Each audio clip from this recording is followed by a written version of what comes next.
सूजे और फूले हुए होंठ देखने में भी खराब लगते हैं, जो कई बार होंठ पर चोट लगने से, किसी कीड़े के काटने से या इन्फेक्शन की वजह से हो सकते हैं। कई बार अचानक सुबह नींद से जागने पर होंठों का रंग बदला हुआ और उनमें दर्द महसूस हो सकता है।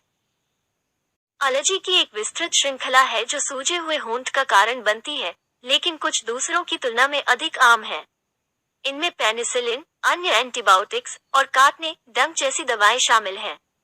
गाय का दूध, अंडे, मूंगफली, ट्री नट्स, मछली और शंख जैसे खाद्य पदार्थ एलर्जी एंजियोइडेमा पैदा करने के लिए कुख्यात हैं।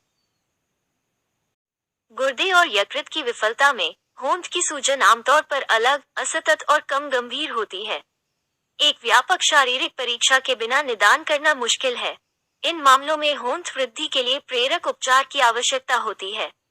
सबसे गंभीर होंठ वृद्धि में से एक एक्रोमेगाली में होता है। गुलाब का फूल लें, उसे घर में ही सूखा लें और उसकी पत्तियों का पाउडर बना लें। अब घी में पत्तियों का पाउडर मिला लें। रोज रात को सोते समय इस मिश्रण को अपने होठों पर लगा लें। ऐसा करने से जल्द ही आपके होंठ मुलायम होने लगेंगे। हालांकि सूजे हुए होठों के अधिकांश मामलों में आपातकालीन देखभाल की आवश्यकता नहीं होती है और अक्सर कुछ दिनों के भीतर अपने आप ठीक हो जाते हैं। सूजे हुए होठों के मूल कारण की पहचान करना आवश्यक है। यदि किसी व्यक्ति को उपचार की आवश्यकता होती है, जैसे कि एलर्जी के मामले में, तो उसे सटीक निदान के लिए डॉक्टर से मिलना चाहिए। होठों में सूजन का मुख्य कारण एलर्जी है।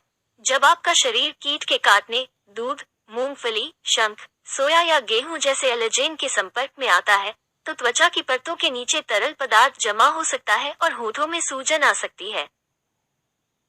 होठों की सूजन कब तक रहती है? अगर होठों की सूजन का कारण एंजियोइडेमा है, तो यह 24-48 घंटों तक किसी भी चीज तक रह सकता है। यदि कारण मामूली है, तो सूजन कुछ घंटों में कम हो जानी चाहिए।